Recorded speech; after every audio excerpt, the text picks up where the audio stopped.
Cool. Right. How are you, Chance? Good. Doing good. I Can you hear me enough? can I hear you? Yeah. Yeah. Yeah. Good. Can you hear All me? right. Yep. I'm just turning up my volume a little bit. I think I'm going deaf. Okay. Right. Let's go. How long have Cool. you Where got? are we going? Wherever you want to go. I'm not sure. I've been really looking forward to connecting with you and chatting. I'm down in Cape Town at my son's house. I'm here for the next 6 weeks. It's been one hell of a fucking year. I'm pretty knackered, and yeah, and I'm really looking forward to connecting with you. And a bit kind of, I'm not sure where this is going to go. But what I did want to know is hear about is some of your blogs and petrol. Um, I've forgotten the name. What's it? Petrol for the soul. Petrol for the Petrol. soul. So Yeah. yeah, cool. What would help you feel connected? What would help me feel connected? Um, well, that question drops me. That question drops me. Um, um, so I guess just a real kind of heartfelt conversation. Yeah. Okay. In my various roles this year, I feel pretty kind of burnt out with it all. Um, and yeah, I feel quite kind of quivery in my voice about it. But I'm doing all right. I'm doing emotionally. I'm pretty strong. I'm being very responsible and grown up, and uh, yeah. I find I've been doing a bit of work around, you said, a heartfelt conversation.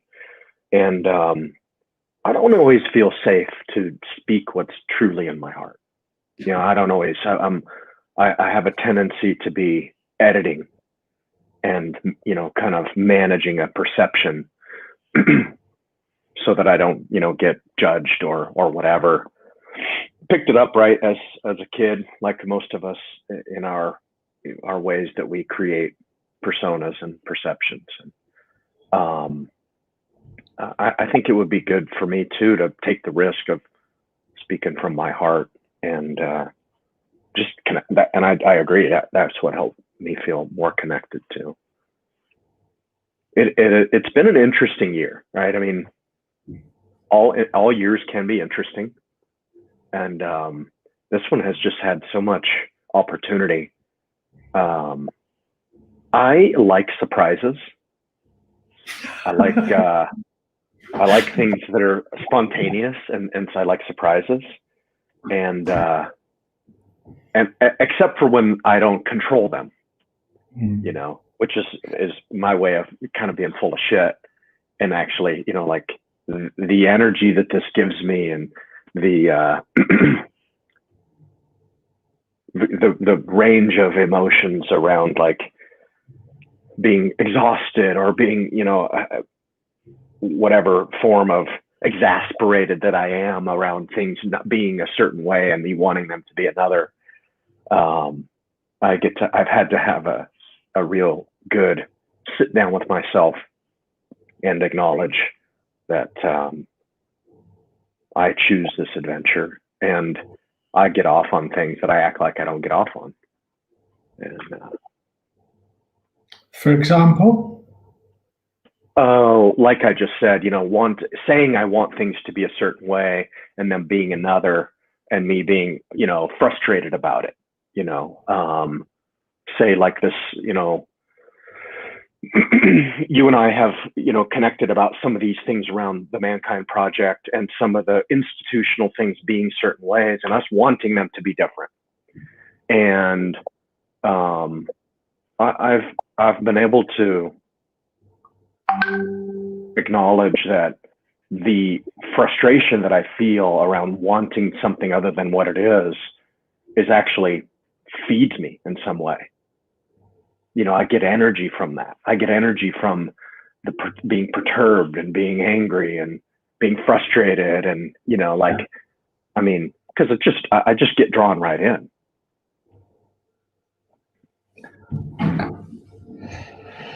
So I'm trying to work out if that's the same for me. Just say yes. Yes, it's the same for me. Well, what I get frustrated about is the message I'm getting, and you know, the kind of the mission and the vision and all that sort of stuff, and the role that I'm in, that is meant to kind of work to, like, okay guys, this is where we're going, this is what the vision is, this is what we do, this is what we're values, and then trying to lead from that place, and then feeling stuck between, well, this is what we say, but this isn't what we kind of, you can't do it like this, or you can't. And I feel that my hands get very tired in dancing in all the various different roles. So coming from the kind of the South African context, being a white straight male in a leadership role, and then, you know, like multiculturalism and diversity and all this sort of stuff is important to us as an organization, inclusivity. And when we try and change something to make it more inclusive, it's like, oh yeah, no, you can't do it like that, and this can't, and then it just leaves me feeling like, oh, so frustrated. And then in my frustration and my passion, I kind of spill out everywhere. And then, or it feel, and then I feel like, fuck, am I losing it? Am I missing something here? Am I not getting something? And then I feel misunderstood, and then I just want to kind of pack my toys up and go away and sulk, and then I feel sorry for myself and go, woe is me, and that behavior has served something. Yeah, like kind of feeling sorry for myself for that, which I'm now choosing not to do, and I'm like, okay, well, now what? I don't know if Well, I'm a what if you just chose the path of least resistance? You know, like we have this big thing around inclusivity and multiculturalism, and you know, I think I agree. I think it's great. I think it's important, and I don't have to participate.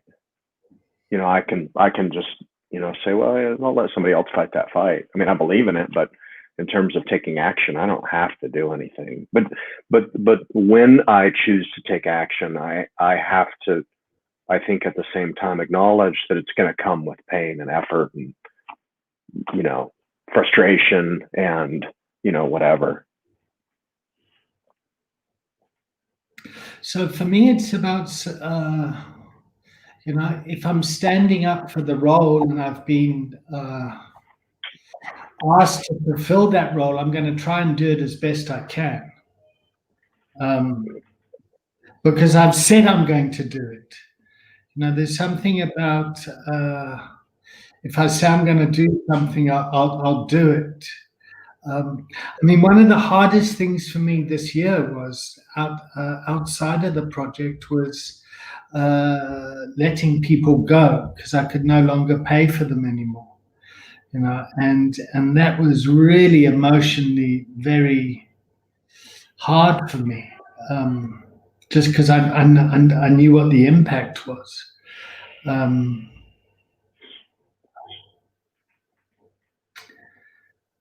Yeah, I don't know. I think I can be quite naive in my leadership, or a bit kind of utopian. Well, you're at odds with how the world is working. When you have money, you pay people. When you don't have money, you have to let them go. It's not ideal. It's not great, but you know, there's this kind of being in sync with what's going on in the world that has to be honored. Yeah, look, I mean, I'm one of those guys that doesn't pay himself first. All the kind of the business books and things, you pay yourself first, and I'm not like that. I'm the other side of it, and I kind of think, well, this is blah blah blah blah blah blah. Yeah. Well, you're generally just an angsty person. I think that's a part of your personality. I'm a what? Angsty. Oh yeah, very angsty. Yeah, you get off on it. I don't know if I get off on it. I get very anxious if I'm not though.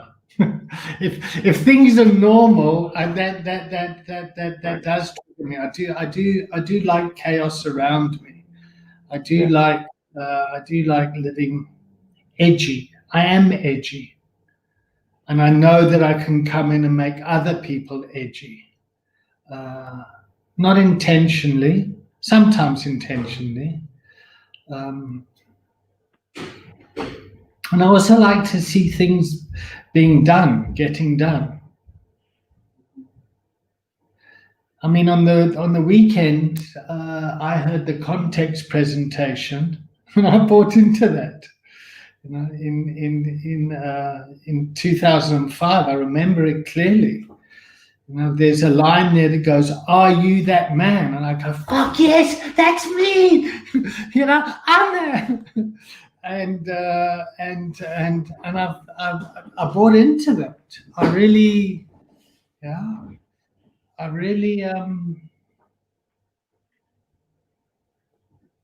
I mean that was what's that? That's like 15 years ago now. That's a long time. Yeah.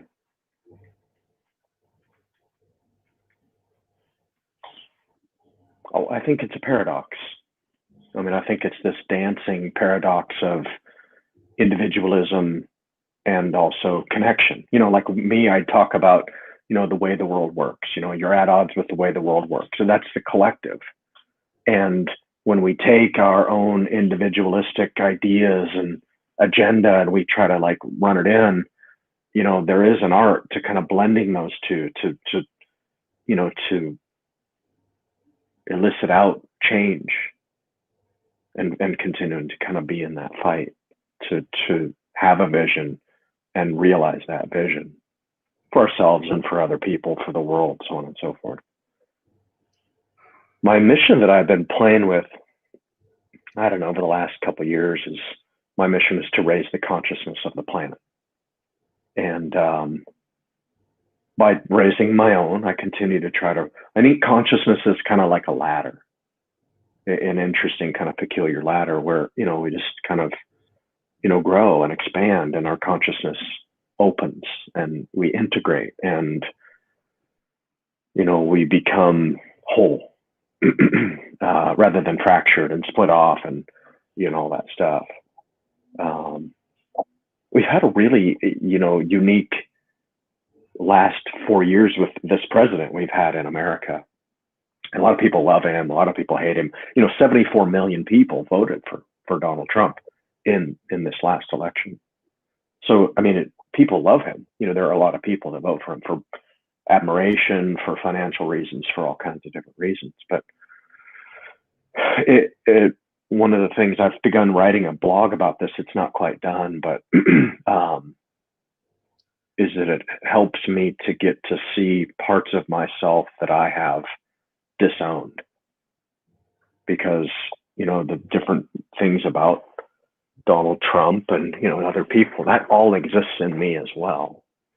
And I think as I'm understanding the world and raising my consciousness, where I'm at in that is that I have to own everything that is possible in humans. Another layer of kind of that shadow work and, owning my stuff.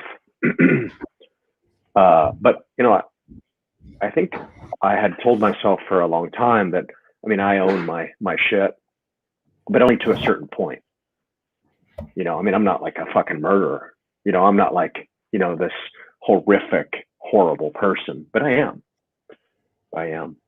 I know that part of me may be small, and I may have, had a fair bit of healing around some of those parts, but it's in there. It's in there, and under the right circumstances, it will pronounce itself. So, as crazy as it seems, I think that the more I can own and integrate those parts, the more I understand how the world works.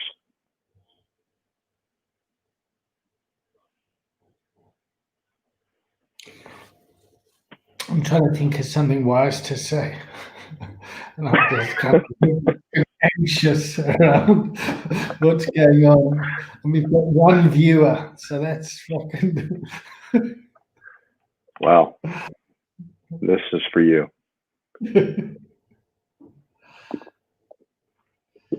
So I started writing a book years ago, and a kind of part memoir and part self-help. And at the time, I didn't really think it was, I didn't think I was very interesting. I don't think I'm a very interesting person.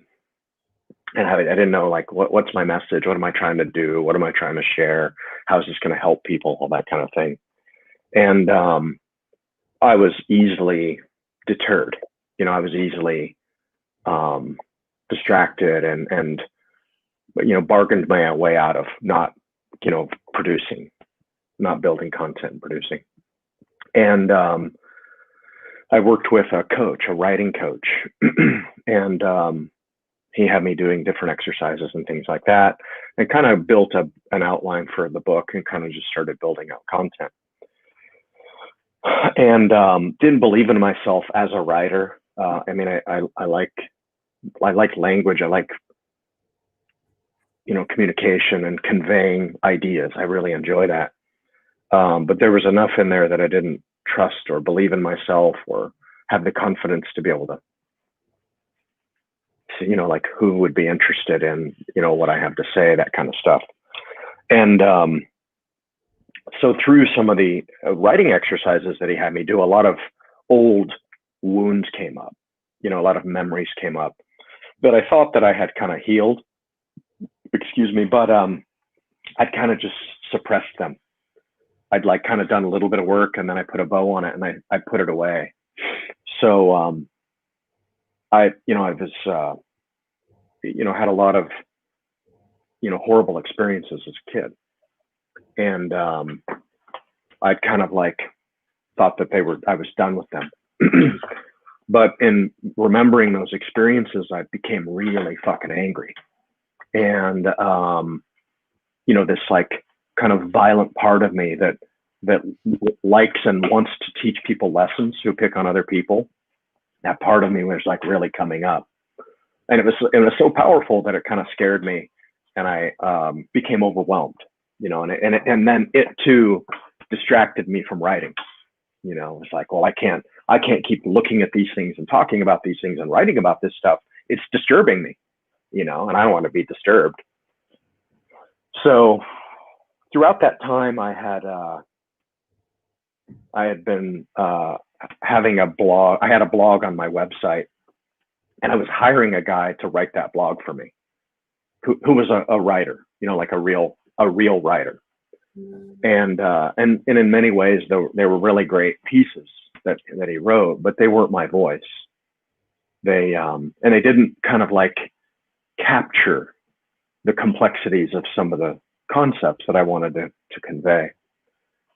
So after doing a lot of this work with this coach and, kind of unearthing and mining a lot of these ideas from my childhood, it became really easy to write my own blog. And I'm a person, where I commit to do something and I do it generally. It's pretty easy for me to. Sometimes I screw up, but generally I commit to do something and then I follow through it. So I think that was about 4 or 5 years ago I started writing my blog. And and I've written a blog every week ever since then. And it's been over about maybe 4.5 years ago that I started writing this piece called Petrol for the Soul. And I'm a big proponent of mindset work, managing how I feel by managing what I put in my brain, by exposing myself to specific media and writing and ideas and stuff like that that help me shape my thoughts and then help me shape the experience that I have. So, and I called it Petrol for the Soul because it was like fuel, fuel for my brain, fuel for my being. And so then I also then committed to write that once a week. And then I've been doing that ever since for, another, I don't know, about 4.5 years or something, maybe 5, but, round in there. So this week, yesterday, I think was number 213. So that's how many weeks, 213 weeks I've been producing it. But, I mean, it could go just as well to call my blog, the written piece that's to convey an idea. I think that's a good thing to call Petrol for the Soul as well. But it's all kind of shaped how we look at ideas and perceptions to be able to make our lives better, and ownership, and it kind of goes all over the place from grief stuff or dynamics or conceptualizations around how we view ourselves or the world and stuff like that. A lot of it's shadow work. I mean, I'm crazy about Jung's shadow stuff and ever deepening and deepening around the unconscious parts of ourselves. So that's that. Oh, and then what I did was I had a good friend who said, "Hey, your blog is amazing. It's really great, but nobody wants to go read your blog." He said, "You need to do like a live video to introduce the blog, and that will kind of help entice people, and then if they want to go read it, they go read it or whatever." I was terrified. I was terrified at the idea of getting on and doing a live video. I didn't, again, it was like something as an introvert and with, kind of some self-esteem type things, it's like, I'm not a content creator. I have a very special niche that I operate in, and that's not one of them. But so I delayed, for months before I started doing the live video. And but then once I committed to do it, I started doing it every week, and I've been, doing it ever since. So that's kind of the story of the Petrol for the Soul, the writing, and some of that stuff. How's it changed over time? Well, I think in the beginning it was like, and it still kind of is somewhat the same. I try to talk about things that I think I have a pretty good arrest of the information, but there's times where I've kind of leaned into it a bit more risky, a bit more speaking from the heart, which I think is what people want from all of us anyway, is for us to be real and authentic and speak from the heart, even if it's confrontational or if it's, a challenging idea. But I think it's probably become riskier. And the other thing is, like, it isn't always, the content isn't always the work that I'm doing with me. It's the work I'm doing with other people. So I've begun to try to kind of, share a bit more about the work I'm doing with me. Changing the voice or the, first person, second person type stuff. But that's how it's kind of evolved a bit, is some of that. And I think too, initially I began to kind of like just kind of share an idea, and I don't know how long now, but I've begun to kind of offer up what I'm calling the opportunity. At the bottom, there's these series of questions for people to answer, and I've kind of become known as, this person who asks challenging, hard questions, and questions that I mean, of the blogs that I have read, or the videos I have seen, there really are very thought-provoking questions. Yeah. Don't really feed into my inadequacy. There you go, man. You must love it. Fuck. Like a moth to the flame, man. You just go right in for your and I do too. I love feeling like I'm less than. I love feeling like I'm, like unequaled, and that I'm deficient in whatever group of people I'm in, or whatever it's my education level or my knowledge level or whatever. I'm an underdog. I've kind of like, that's a part of my identity, is that I'm the underdog.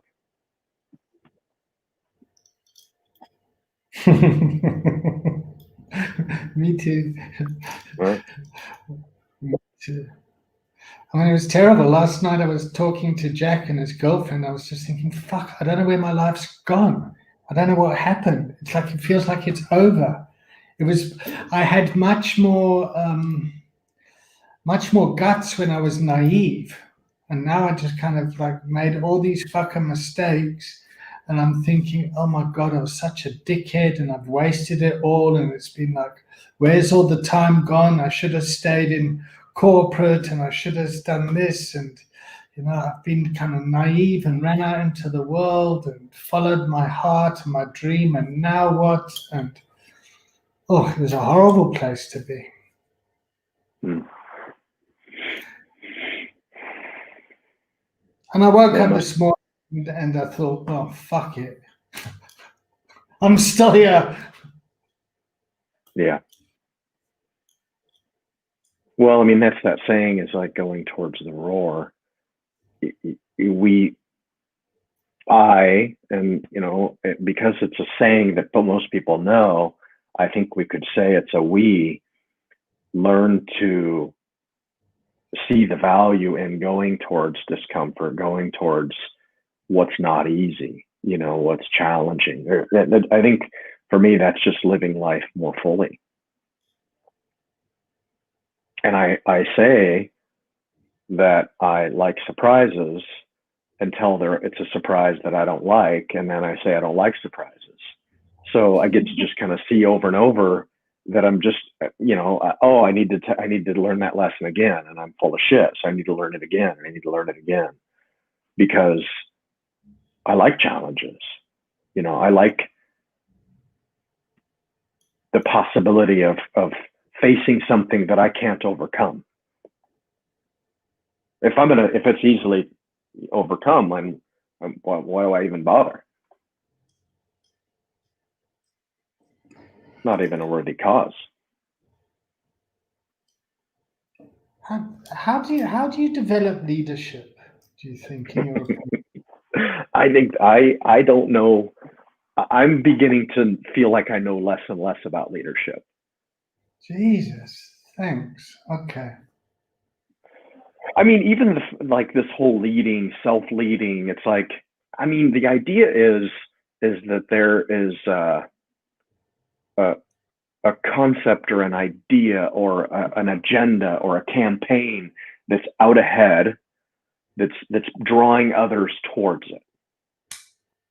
And it can be any idea. It can be any kind of a concept.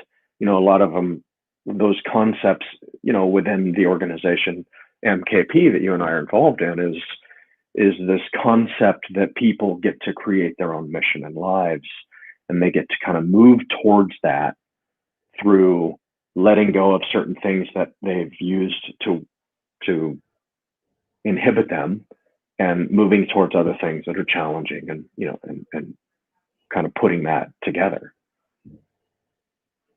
And I think that that's what leadership is.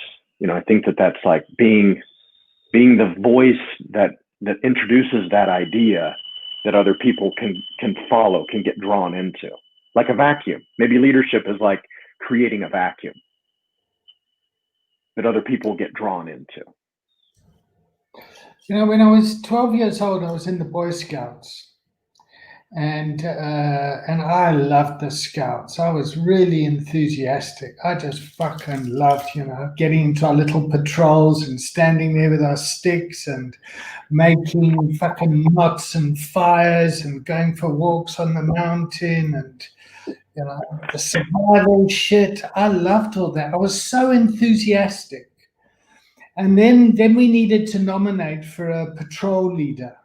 And I was looking around like, who's it gonna be? Who's it gonna be? Who's it gonna be? And then I was selected. And it was like, fuck, why me? What's like what is it that anyway, I became this patrol leader of this scout group, and we were the worst performing scout group in the whole of the Western Cape. You know, but I remember us kind of going off these jamborees, and there was such kind of willingness and excitement, but we weren't very good scouts. But there was I don't know what I'm trying to say, but there was part of me that just got selected because of my enthusiasm. Hmm. Yeah. Yeah. And I feel a bit like that with NKP. Like, fuck, I was like so enthusiastic about it all, and fucking, yeah, we can do this, and changing the world one man at a time, and I groups and up people, and Hmm. Yeah. I've often thought I'm not a very good leader. I'm not an appropriate person to be a leader. Because I don't really like wearing the role. I don't really like wearing the title, because you have to wear a title. You have to wear this kind of like thing for people, that like they get to like project and put on their ideas and their concepts of leadership and what you're going to do for them or with them or to them or whatever the fuck. And, that was always very uncomfortable for me. Like I didn't really want to like that was, and all of, not only the, all the fucked up stuff that gets put on us, but all the great stuff too. There was maybe even at least equally uncomfortable, to have people, but, I've had to learn to like kind of wear it for people, wear it for them, and keep myself awake enough, conscious enough to remember that it's like, oh yeah, I'm not any of these things. I mean, I have features of them, but I'm not this like amazing, powerful, wonderful person that like knows everything. And, like I'm just wearing that for people. And and then maybe that's it, is that, the enthusiasm, what you call it, or what I would call it, is a willingness, willingness to kind of wear that, to inhabit that entity for people to wear. And like I definitely get tired of it, or I get frustrated with it, where I'm like, you know what, fuck this, I don't want to wear this anymore. I don't want to wear this outfit for you people. how do you cope being an introvert? Because I mean, I'm also an introvert, which people seem to be surprised about. But my kind of joking and clowning around is really my anxiety driving me. But I actually much prefer to be kind of by myself and having a lot of downtime. Well, I mean, in my journey, I had, to learn that I mean, I could fake it. I could kind of do that, flex that muscle, but that had a cost and it had limitations. Like my extrovert muscle, which I've, developed to be quite powerful. It has limitations and it has a cost. And, and, early on, I was willing to pay the cost, and I was willing to really, really flex to develop that muscle. But what would happen is I would come home from these draining, engaging events, and I would just be fucking wiped out. I would just be really, really wiped out. And I think too, I also came to recognize that the people that I actually love more than anyone else were suffering the consequence of that. And I mean, I love people in MKP, but I'm, very honest with myself that I don't love them as much as I do the people at home. And, like I started to do this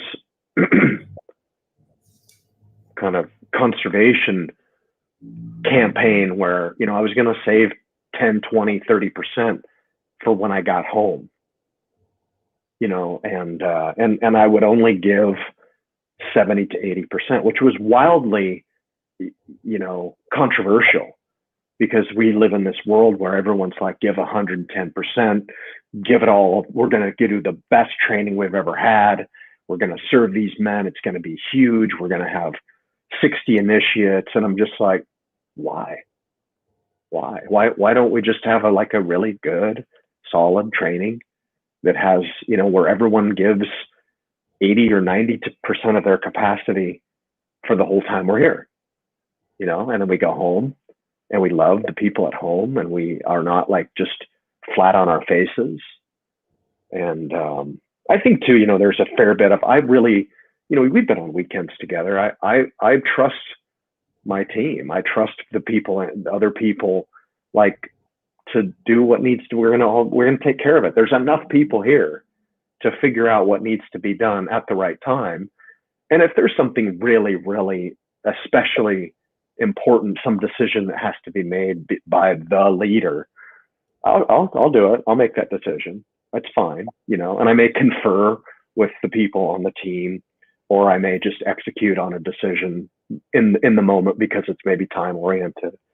But I think that's another thing where it's like, I'm going to go and I'm going to chill out because there's enough people here that are proficient and, wise and knowledgeable, brilliant people to help take care of this shit. And, like, I've been on some weekends that get pretty wobbly, pretty wild and pretty wobbly, and they still work. We all made it out. Everything is fine.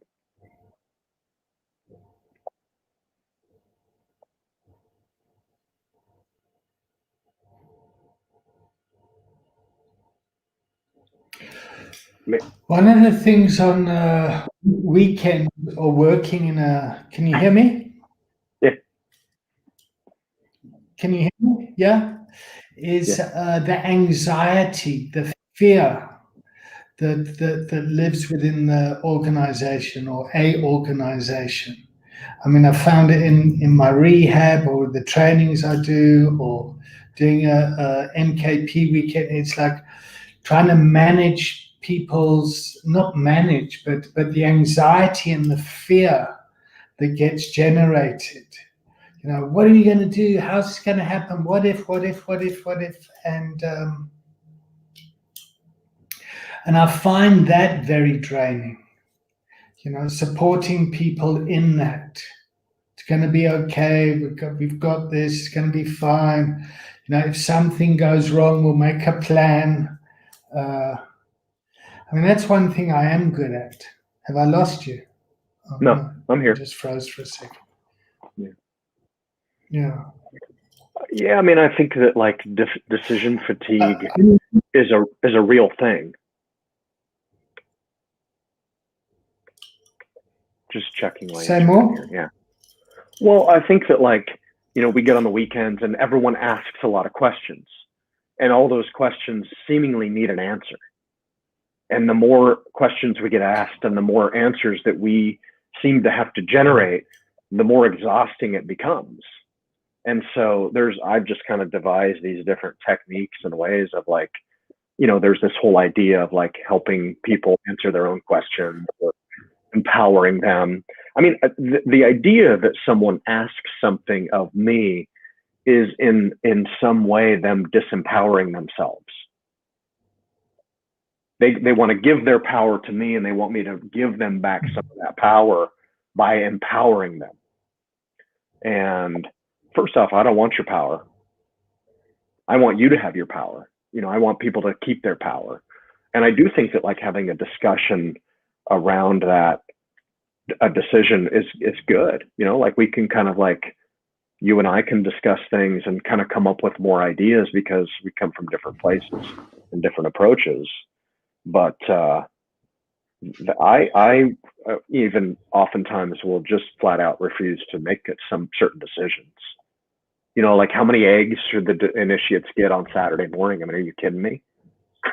Like you want to email me and you want to connect with me and talk to me for an hour pre-weekend so that I can, and I get it. I mean, they want to do it well, they want to do it right, and and they care to have input. And if like I'm just like, come on, man, like there's got to be somebody else who would love to answer this question.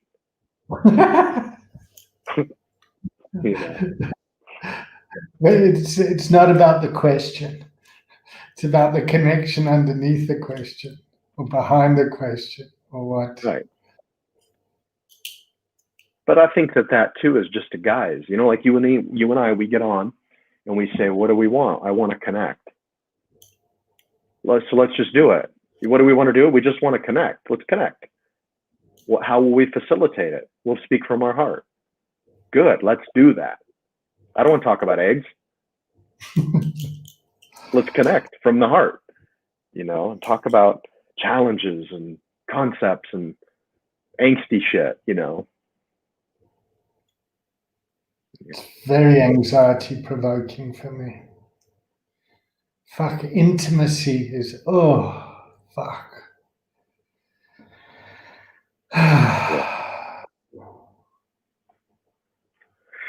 I think that there are thresholds of intimacy that once we get to the deepest levels, they self-generate, right? It becomes, it's a perpetual thing that gives off energy rather than requires energy. But it's terrifying to get there. Say more? Well, once I have deep intimacy, like say with you, I don't have any fear anymore. You already know everything.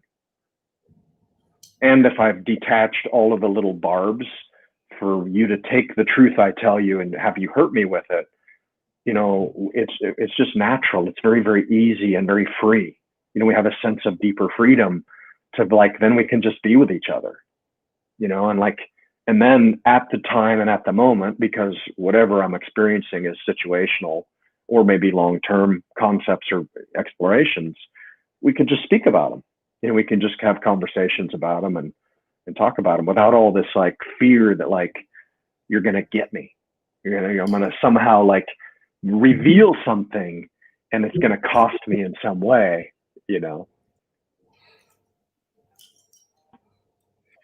It's fascinating.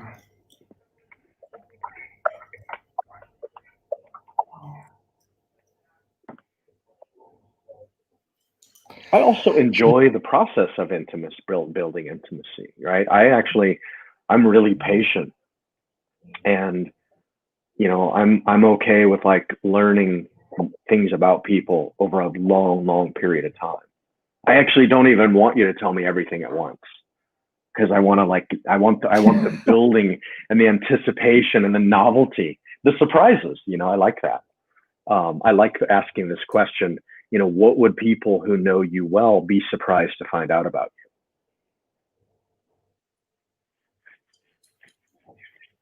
you? I'm not going to answer that now. Right. Hell no, not here.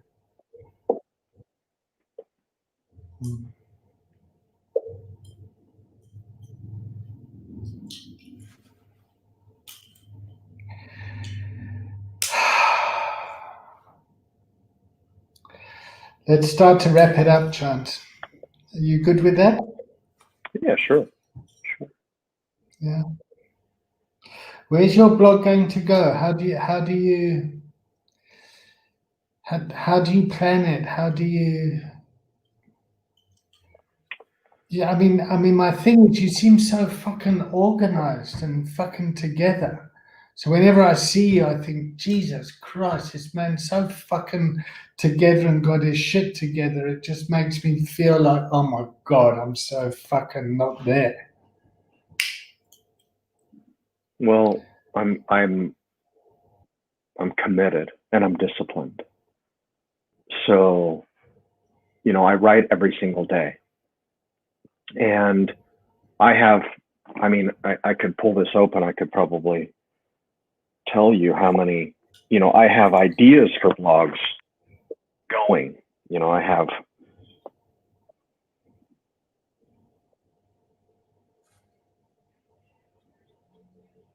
I have 14 different pieces that I'm in the process of writing. And so, whatever one I've kind of come into and I choose to, is striking me at the time, then that one gets developed. And that one will be the one that I kind of put energy into coming into full production, full kind of expression for my blog. There's a few things in here, one of them, and this is really cool, is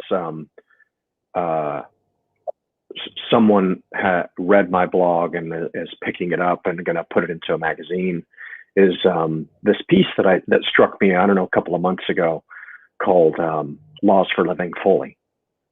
And I put out a quick, Facebook Live video, just kind of introducing the concept and talking about it. And I asked people, like, what are your laws? What are the things that you think are kind of like the things that should be on this list in order to live fully, for us to kind of, have this full expression, this full human experience. I got a lot of input, a lot of great input. There were a couple of pieces that I didn't particularly agree with, but most of them were really, really good. And so I've begun to kind of like keep writing about that thing there and take different things like that and basically just talk about my interpretation of that. But I think that there's probably going to be, a book that comes from some of these things, organize it in such a way that certainly if someone went back through, read those blogs, did those exercises over the course of, several months, it would have a profound impact. It would, they would kind of explore some things and look at some things that would be transformational. I do. So I don't know. My plan is to continue to just write and organize it and produce it. And it helps me take the concept, like, I have concepts in here that I don't know how to explain. I don't know how to like put them into words and to convey them. So it really helps me to convey ideas.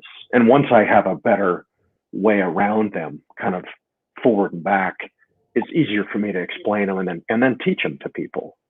So I think that's probably some shorter and long-term things.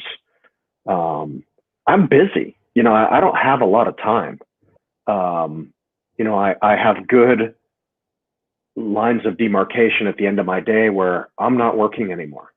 I'm going to chill out. I'm going to connect with Phoebe. We're going to, hang. And on the weekends, I don't do phone calls. I do write on the weekends. I write because I write every day, but, I have other things that I've got going. So I think too, it'll be a matter of like maybe starting to shape my life to where I have a bit more free time during the day that I can spend in kind of developing these things and writing about these things. I am working with someone, and we're back to writing this book, this kind of part memoir and part self-help book that I'm not quite sure when that'll be done, but it's in the process.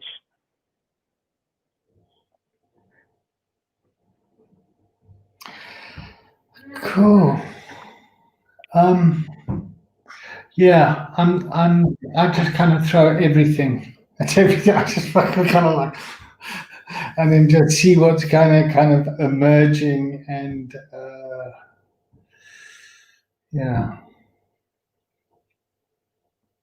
Can we chat again in a month? Yeah, sure. Yeah. I won't say the 1st of January. How about the 2nd? Are you around on the 2nd? I don't know what day.